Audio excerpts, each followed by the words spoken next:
Hello, मेरा नाम है आशीष लाथिया और स्वागत है आपका मेरे यूट्यूब चैनल पे। जैसा कि आप सभी जानते ही हैं कि दिल्ली के जंतर मंतर में आंदोलन हो रहा था, प्रोटेस्ट हो रहा था, जो हंगर स्ट्राइक चल रही थी।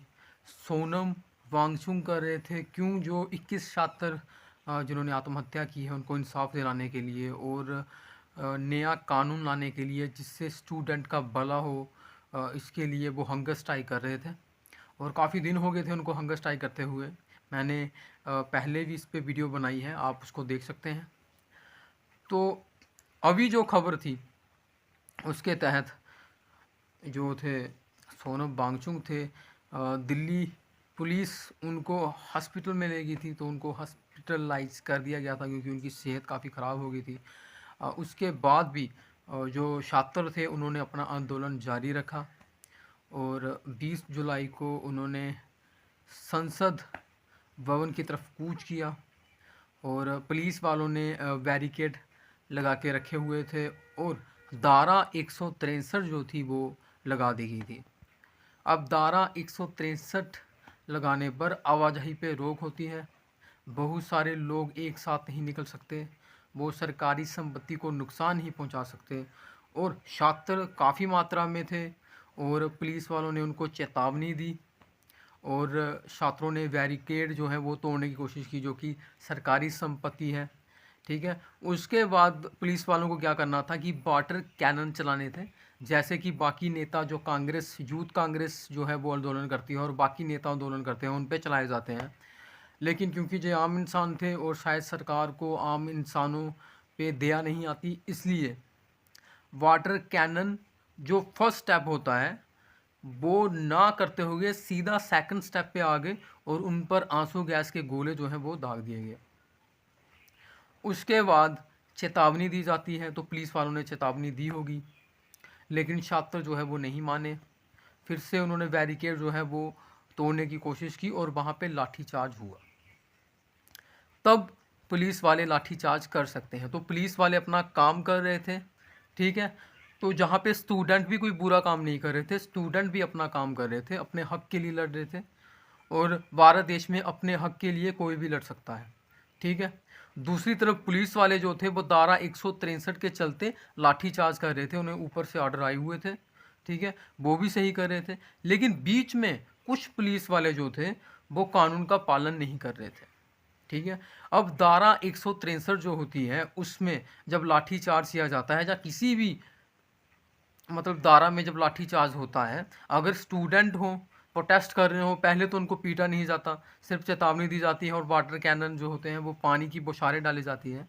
लेकिन अगर कोई हिंसा करे, जबकि वहाँ में से किसी भी स्टूडेंट ने कोई हिंसा नहीं की थी, और अगर कोई करे तो उसको सिर्फ टांगों पे डंडे मारे जाते हैं और कहीं भी नहीं मारे जाते। लेकिन आप वीडियोस देखेंगे, उस वीडियोस में पुलिस वाले उनके कंधों पे मार रहे हैं, कई स्टूडेंट के सर पे मारे हुए हैं डंडे, उनको खून बह रहा है, जो कि बिल्कुल गलत है। तो पुलिस वालों ने कानून का उल्लंघन किया है। ठीक है, नंबर वन। नंबर टू, जो मेल पुलिस वाले होते हैं वो सिर्फ मेल प्रोटेस्टर को ही पीट सकते हैं। ठीक है, फीमेल को हाथ नहीं लगा सकते। लेकिन आप वीडियोस में देख सकते हैं कि जो पुलिस वाले थे वो फीमेल प्रोटेस्टर को भी मार रहे थे और कंधों पे डंडे मार रहे थे, जो कि गैर कानूनी है। एक तो मेल होके फीमेल को मार रहे हैं और दूसरा कंधों पर और सर पे मार रहे हैं, जो कि सरासर गैर कानूनी था, कानून का उल्लंघन था। और सरकार को भी ये दिख रहा होगा और कोर्ट वालों को भी दिख रहा होगा, सुप्रीम कोर्ट भी ये सब देख रहा होगा, क्योंकि वीडियो पे सब कुछ है। आजकल सोशल मीडिया का ज़माना है, हर जगह वीडियो वायरल हो रही है और आप इंटरनेट पे यूट्यूब पे कहीं भी देख सकते हैं। तो सरकार को समझना चाहिए कि अगर प्रोटेस्ट करने का अधिकार है तो शांतिपूर्ण प्रोटेस्ट कर रहे हैं तो उनको करने देना चाहिए और उनकी मांगे पूरी करनी चाहिए, उनसे बातचीत करनी चाहिए। और जो 21 स्टूडेंट जिन्होंने सुसाइड किया था उनको मुआवजा देना चाहिए, एक अच्छा कानून लाना चाहिए ताकि स्टूडेंट जो है वो उनको दर दर ना भटकना पड़े। और साथ में जिन पुलिस वालों ने कानून का उल्लंघन किया है उन पर कार्रवाई होनी चाहिए और जो स्टूडेंट इसमें जख्मी हुए हैं उन सभी को 1-1 लाख का मुआवजा मिलना चाहिए। और जिन फीमेल प्रोटेस्टर को मेल पुलिस वालों ने पीटा है उन फीमेल्स प्रोटेस्टर को भी 2-2 लाख का मुआवजा मिलना चाहिए और उन पुलिस वालों के खिलाफ कार्रवाई होनी चाहिए, क्योंकि ऐसा करना ज़रूरी है। और साथ में जो पुलिस के चीफ थे, जहाँ जो भी सुरक्षा बल वहाँ पे है, उनके चीफ को माफ़ी मांगनी चाहिए कि उनकी जो पुलिस हैं, जहाँ अर्धसैनिक बल हैं, उनकी तरफ से जो है वो कानून का उल्लंघन किया गया है। जो दिल्ली की सीएम है उनको माफ़ी मांगनी चाहिए, और जो भारत के प्रधानमंत्री हैं, पीएम है, उनको भी माफ़ी मांगनी चाहिए कि कानून का उल्लंघन हुआ है। और ये जो है वो कहने वाली बातें नहीं हैं, ये सब कुछ हम पढ़कर सारी स्टडी करके ही न्यूज़ डालते हैं। और जो मैं अपने चैनल पे न्यूज़ डालता हूँ वो बिल्कुल सच होता है, मैं कभी भी झूठ नहीं डालता।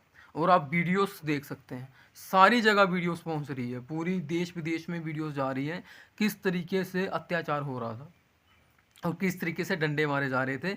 इसकी तुलना आप कर सकते हैं ब्रिटिश गवर्नमेंट के साथ। जब आज़ादी के लिए प्रोटेस्ट होता था तो ब्रिटिश गवर्नमेंट इस तरीके से पीटती थी लोगों को, सर पर भी डंडे मारती थी। तो लाला लाजपत राय के सर पे जब डंडा लगा था तो उनकी मृत्यु हो गई थी। तो इस तरीके से स्टूडेंट के सर पे डंडे मारे जा रहे हैं। लेकिन सरकार को ये भूलना नहीं चाहिए कि अभी ब्रिटिश गवर्नमेंट का राज नहीं है, इंडियन गवर्नमेंट का है। या फिर जो वायरल होती हैं वीडियो, वो कहते हैं कि ये अभी भी ब्रिटिश गवर्नमेंट चल रही है, तो फिर लोगों को ऐसा ही लगेगा। फिर अगर सही कदम नहीं उठाया जाएगा तो गवर्नमेंट को सही कदम उठाने चाहिए, बच्चों की बातें सुननी चाहिए और अच्छे कानून लाने चाहिए ताकि बच्चों के साथ बुरा ना हो।